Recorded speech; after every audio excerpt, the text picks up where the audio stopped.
Wax on, wax off. Cigarettes. Excellent. Hello. Hello. Hello, and welcome to the Midlifers. We are your hosts, Ons And Miss. We are a weekly podcast where we're not self-help, but more help yourself to a smorgasbord of nostalgia, laughter, and a deep dive into the past. And this week we are going to be bringing you Then and Now with the Royals.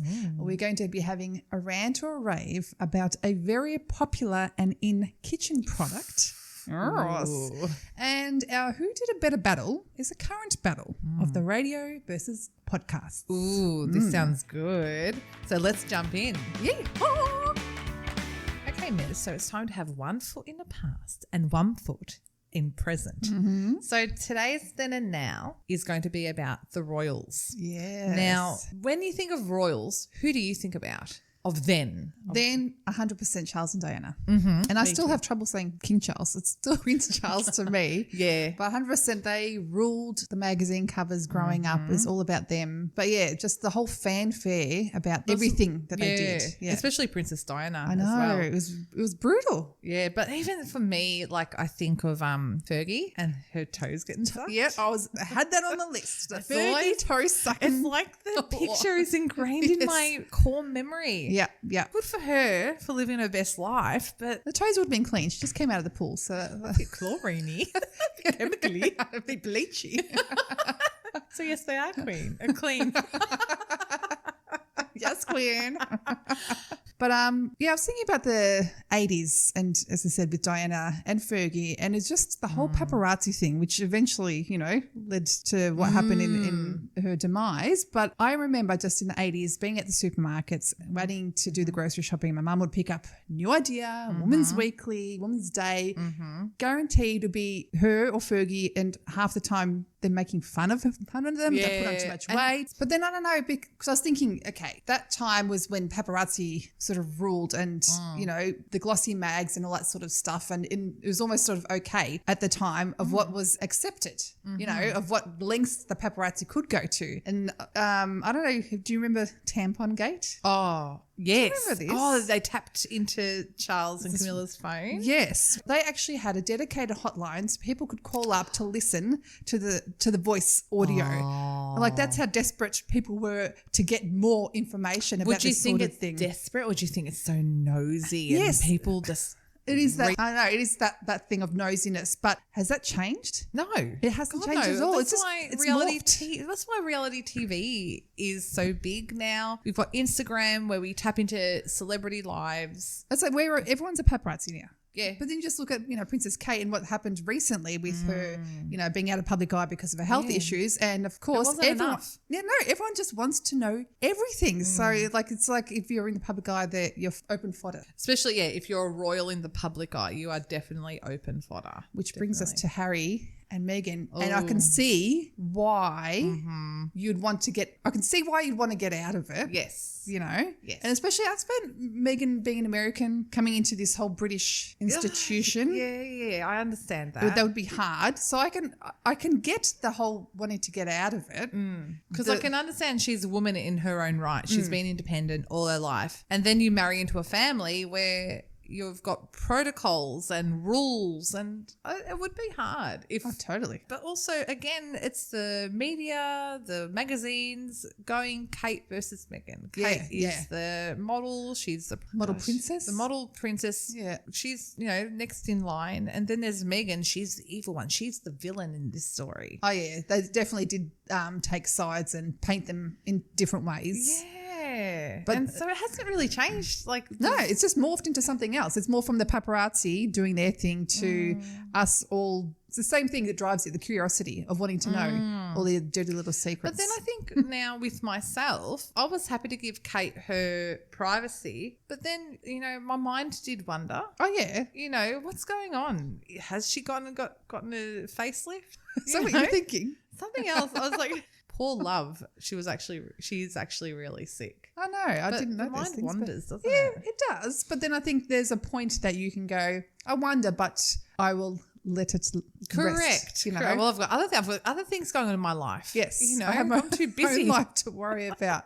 Got my own Brazilian butt lift to worry about, for God's sake. But then can we talk about Prince Harry versus Prince William. Oh, goodness. Did you fancy either one of them growing up? I did think Prince William was cute. He was when he had hot in his hair. 20s. Yes. Yes. He's got to shave it all off, man. Oh, yeah. Just embrace it. They won't let you shave it, I think, in the royal family. What, it's against royal protocol? Have you seen none of the royals that are balding shave? They need to shave. That's just silly. Like, come on, let's move on with the times. Get the clippers.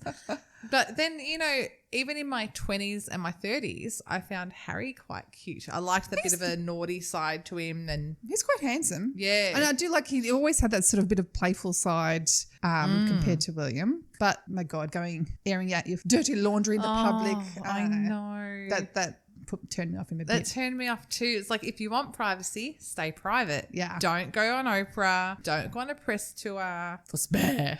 I was had to do that. Spare. I remember when he released the book Spare. I sent the picture of it to my brother going, spare. I appreciate that joke. One other big thing, obviously, with having Di and Fergie on the pages of all the glossy mags was the fashion. I loved Diana's fashion. Yeah, she was cool, wasn't she? She was very cool, and she had a beautiful body, and she sort of knew how to work it elegantly. Yes, but then like I remember Fergie was always dressed quite dowdy, and I did not like it was it. like, I just remember a seafoam green she would wear with a sailor hat or something like that. Yes. It was just bad. If you could have a coffee with either Princess Kate or Meghan, who would you have a coffee Oh, with? Princess Kate. I know. I'd love a coffee she's with so, her. Me too. I'd love to get my camera out and take some photos with her. She seems so warm. Yeah, I think I like when she does seem. Yeah. Megan, I just wonder, Megan or Megan? Megan, I Megan. Megan. Is she genuine or is there a fakeness to it? Because obviously our trust has been shaken as the general public. Like, Never God. trust this woman again. But that's the thing, like, foundation has been shaken. So, but even King Charles is like, oh, he's shaken the foundations of our trust too, with how he went on, like, going behind Diana's back and going with Camilla. I think that's acceptable in English culture. I don't know. What, having a mistress? Yes. From what I gather, it's sort of almost an accepted thing. I don't like that. No, I don't like it either. No. Well, then can the woman have a mistress? I mean, She might. or a, what's a Mister? can she have a mister on the side? Well, tit for tat. Oh, my tit. Your tat. Or vice versa. My tit, your tat. And we'll never be royal, royal. It's on in our fight. Rant, rave, rant or rave, Ms. Yes. Well, Rant or rave time. It's getting good. Getting polished. Yes, thank you. Okay, so this week's rant or rave, this has been on my mind for a while because I know which side of the fence you're going to be on, and it's a side of the fence that most people are on, but I do not agree. We're talking air fryers. Oh, are you ranting or raving? I am ranting. Oh, They- get out of my house. They are so not worth the hype. I jumped on the air fryer bandwagon. And my number one thing I wanted to cook was chips. Yeah. And it did not make my chips crispy.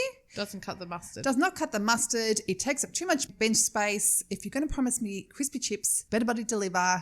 And I have a family. I've got Did 5. you shake halfway? I did what I had to do. And then I know it's possibly the capacity because I've got true. 5 mouths to feed, Yeah. 2 of them teenagers almost. There's a lot of chips in there. But I used it twice. I put it in storage and I threw it away.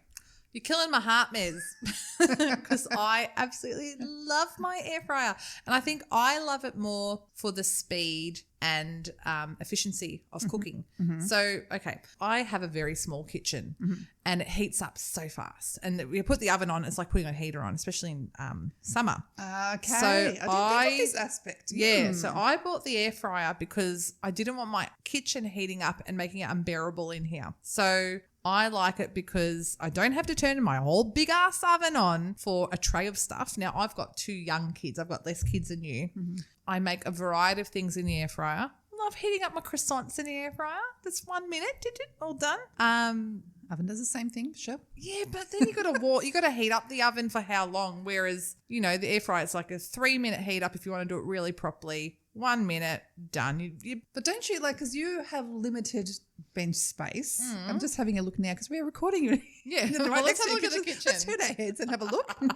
You have limited bench space and you have a dedicated space for your air fryer. Yeah. That's golden real estate. Are you happy with the decision? Absolutely, because it's portable. I can always put it away if I have people over. I rant. I rant to you. You ranted my rant. I rave for the air fryer. It's changed our lives. It's changed my life. Yeah, I'm going to give it a rant because I don't think it's worth it. I've got my oven and my stovetop and that is good enough. Midlifers, what do you think? Air fryers, good or bad? Rant or rave? Let's get ready to rumble!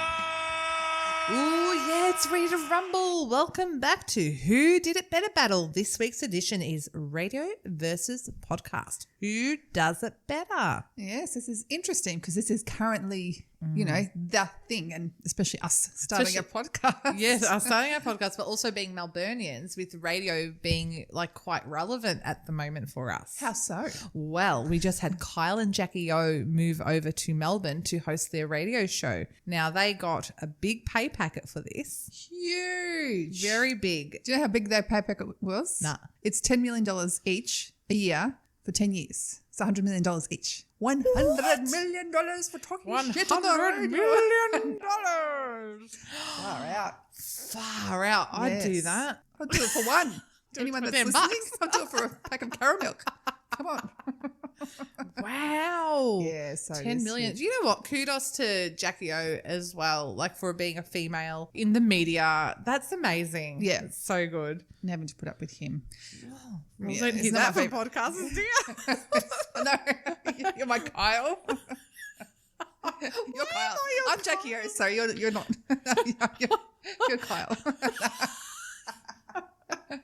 Yeah, so what do you think out of this battle? What does radio do better? Or what's the difference? I mean, radio, it's got the money behind it. It's got the, for example, it's got celebrity contacts. It's got prizes. I love the prizes. Yeah, I like the opportunity. I like the opportunity, but you never get through. Do you ever No. try to get Oh, through to radio competitions? I knew someone that I used to work with. She knew the formula. Ah, what's Yeah. the formula? You got to start calling before the advertisement. Yeah. So I did once. I was doing while I was working. So that I did win a bit of cash. Like I'm talking about like $200 or whatever. That's good though. Yeah, and we got to go to 2 parties, which was fun. But yeah, now I'm just on my phone. Not a chance. I'll try again when I'm working. Sorry, boss. Because I have the radio in the background. If a competition comes on, I give it a go. But I never get through, so that's disappointing. The thing I like about radio that I do quite enjoy is the live formula. As in, when they have a topic and the people call up, especially if it's a topic that you're really into, I like that aspect of it. See, I have that fondness for nostalgia with radio. Like, I just remember listening to Jackie O and Ugly Phil as a Phil, teenager. yep. And so, I don't know, like with radio, we are of that age where we grew up with it kind of thing. With the gramophone.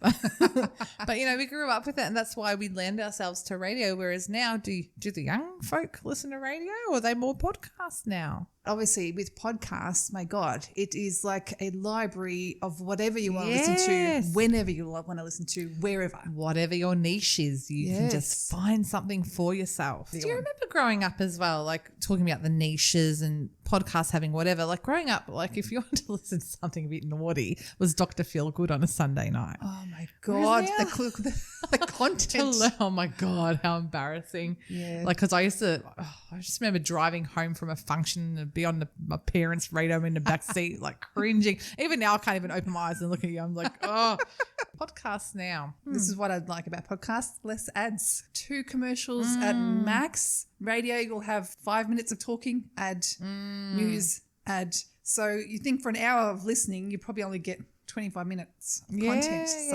that one pod kills it, I think. I didn't even think about that. Yeah, with free to air, the main ones. I don't listen to Talkback or 3AW or anything like that. I used to, yeah. Oh, I feel like you're getting this. Once you get certain ages when It you used start to make listening me to that. angry. No, do you know what it is, Mez? It's like being a stay-at-home mum with young kids. You have no adult conversation all day.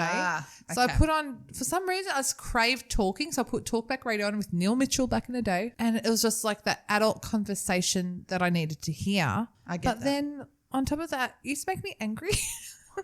Why? Oh, just some topics and hearing some people with their opinions. Like, oh, do I need this? That's the only difference because, calling up with opinions and like, oh, I really disagree with them, whatever. That's the equivalent nowadays is social media and people saying, Sometimes I just felt like being poked with a pen. I'm like, oh, stop it. Yeah, so who did it better? Who's doing it better? I'd say for this day and age, gosh, Mez, I'm torn. I love podcasts. I only listen to 5 minutes of radio on the drive up. That's it. So I'm saying for me, podcasts are doing it better for their accessibility and their niches and their good content. See, I tend to listen to them, when I do the school drop off, but also on the days I work from home, I have it on in the background, so I keep that on. I don't listen to pods because if I listen to pods, I have to concentrate on the pods. Yes, true. So I don't do it while I'm doing housework or whatever. I do it when I'm on the train doing nothing else or whatever. So I personally think it's a draw. I agree, actually. But I also agree with you in that for this day and age and everything it offers, pods are, if they're not winning now, they will be winning. Here you go. Yes. Come to our conclusion. Oh, that was a hard one. Podcast is going to kill the radio star. Podcast killed the radio star. Oh, can I just put a disclaimer? As I'm editing, I've realised how much we sing. That's just going to happen. That's what we do. We love singing. We do. You're living in the past, man. And that's the end for this week's podcast. Thanks for listening. Thank you very much for still sticking around to the end. We very much appreciate it. And we'll catch you next week. Bye. Bye.